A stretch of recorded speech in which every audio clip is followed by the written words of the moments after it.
Hello everyone, welcome back to our channel. This is Amrinder Singh Godara from 007 IELTS and Visa Consultancy और आज हम अपने tenses के series का lesson 2 लेकर के आए हैं। इस वीडियो में हम पर्टिकुलरली बात करेंगे प्रेजेंट इंडेफिनिट टेंस के बारे में। प्रेजेंट इंडेफिनिट इंग्लिश लैंग्वेज का सबसे बेसिक सेंटेंस होता है, बेसिक टेंस होता है और सबसे ज्यादा यूज होने वाला टेंस है, तो इसे हम बहुत ही ध्यान से देखेंगे।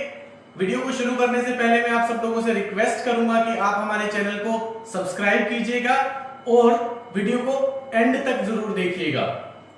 तो शुरू करते हैं आज का वीडियो। सबसे पहले हम मतलब समझते हैं प्रेजेंट इंडेफिनिट का क्या होता है। प्रेजेंट इंडेफिनिट का मतलब होता है ऐसी चीजों को डिफाइन करने के लिए ये टेंस का यूज किया जाता है जो डेली बेसिस पे होती हैं, जो हमारी आदतें होती हैं, या फिर जो यूनिवर्सल ट्रुथ है, या फिर ऐसे काम जो कि रेगुलर बेसिस पे हो रहे हैं, ऑटोमेटिकली वो होते ही होते हैं, या फिर वो एक्चुअल फैक्ट होते हैं, रूटीन में वो काम हम करते हैं। तो इस टेंस को समझने के लिए हमें स्ट्रक्चर को समझना पड़ेगा। तो चलिए हम शुरू करते हैं स्ट्रक्चर को समझना। सबसे पहले हमारा सकारात्मक वाक्य यानी अफर्मेटिव सेंटेंस आता है। अफर्मेटिव टेंस का जो सेंटेंस का जो स्ट्रक्चर होता है वो होता है सब्जेक्ट यानी काम को करने वाला पर्सन प्लस वर्ब का फर्स्ट फॉर्म प्लस एस या ईएस। वर्ब के फर्स्ट फॉर्म के साथ एस या ईएस कब आएगा? अगर हमारा जो सब्जेक्ट है वो ही, शी, इट है, उसी केस के अंदर हम एस या ईएस का यूज करेंगे। अदरवाइज हम वर्ब की फर्स्ट फॉर्म बेस फॉर्म अकेली लगाएंगे। इन the end of the sentence जो बाकी सब कुछ बच गया वाक्य के अंदर वो हम ऐड कर देंगे, तो हमारा जो स्ट्रक्चर है वो पूरा हो जाएगा। एग्जांपल लेते हैं हम इसके कुछ। वह क्रिकेट खेलता हमारा ऑब्जेक्ट है। एक और एग्जांपल लेकर के हम इसको समझते हैं। मैं रोज स्कूल जाता हूं। I go to school every day. अच्छा, इस सेंटेंस को बनाने के लिए हम एक और बात को समझेंगे।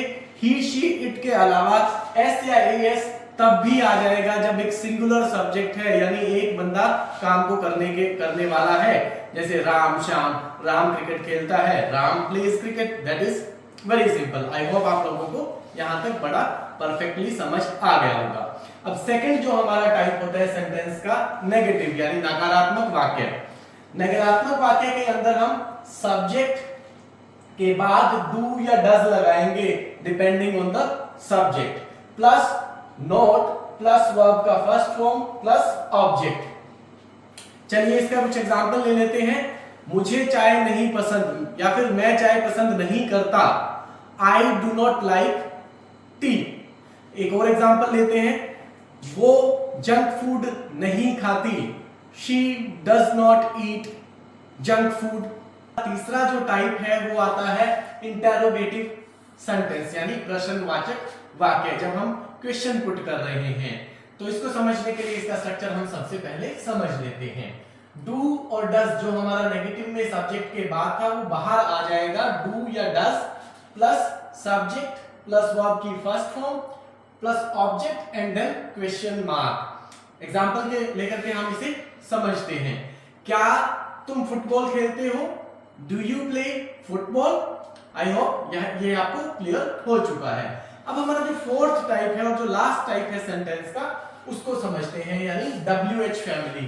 WH फैमिली के अंदर सबसे पहला जो हमारा सेंटेंस स्ट्रक्चर में वर्ड आएगा वो WH फैमिली का ही वर्ड होगा, यानी कब, कौन, कहां, कैसे, क्यों, इस तरीके का जो वर्ड है वो आएगा। प्लस डू, डज, डू या फिर does plus subject then verb का फर्स्ट फॉर्म और in the end again object and the question mark. एक एग्जांपल ले लेते हैं। वह ऑफिस कब जाता है? When does he go to office? I hope आपको बिल्कुल क्लियर हो गया होगा। When does he go to office? I hope आपको अब तक चीजें सब समझ आ गई होगी। सबसे कॉमन मिस्टेक इसमें जो स्टूडेंट्स करते हैं या हम लोग करते हैं वो है वर्ब की फॉर्म के साथ एस या ईएस कब लगाना होता है, उसमें सबसे ज्यादा हम मिस्टेक करते हैं। वर्ब के फॉर्म के साथ एस या ईएस डिपेंड करता है उसके सब्जेक्ट पे। SCIS तभी हमने यूज करना है वर्ब की फॉर्म के साथ जब सब्जेक्ट हमारा ही, शी, इट या फिर कोई एक सिंगुलर एक नाम हो, तब हम वर्ब की फॉर्म के साथ SCIS लगाएंगे। इसी चीज को एक्सप्लेन करने के लिए मैं आपको एक एग्जांपल देता हूं। आपने कमेंट बॉक्स में बताना है कि ये सही है या गलत है, या अगर सही है तो क्या आंसर आएगा। ही गो टू ऑफिस डेली। आपने इस वाक्य के अंदर जो एरर है उसको मार्क करना है या फिर नीचे बताना है कमेंट बॉक्स में, और इसका सही वर्जन जो है वो आपने कमेंट बॉक्स में लिख करके बताना है। एक और कॉमन मिस्टेक हम लोग क्या करते हैं इसमें, डू डज का हमें पता नहीं होता कब यूज करना है। तो डू हम आई यू वी दे, अगर हमारा सब्जेक्ट आई यू वी दे है तब हम डू का यूज करेंगे, और डज का हम यूज करेंगे जब हमारा सब्जेक्ट ही, शी, इट और या फिर एक नाम है। मेक श्योर कीजिएगा कि आप सेंटेंस के अंदर डज के साथ वर्ब के बाद SCIS नहीं लगा रहे हैं, क्योंकि ES यहां पे ऑलरेडी आ चुका है। अब हम आगे मूव करते हैं, कुछ डेली लाइफ एग्जांपल्स लेते हैं। कुछ डेली लाइफ एग्जांपल्स हम ले रहे हैं।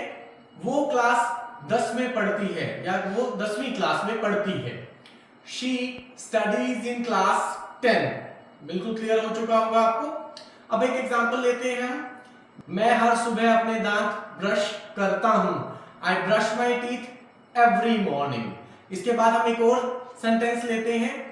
सूरज पूरब से उगता है। Sun rises in the east। I hope in example से आपको और क्लैरिटी आ गई होगी। इसी के साथ आज के वीडियो को हम कंक्लूड करते हैं। आज का जो लेसन रहा है हमारा प्रेजेंट इंडेफिनिट, आई होप आप लोगों को ये समझ आ गया होगा। आप इसकी प्रैक्टिस कीजिएगा ताकि आपके दिमाग में ये प्रॉपर स्ट्रक्चर बैठ जाए। और आपको ये वीडियो कैसा लगा आप कमेंट बॉक्स में जरूर बताइएगा, और हमारे चैनल को जरूर सब्सक्राइब कीजिएगा। मिलते हैं नेक्स्ट लेसन में। Thank you.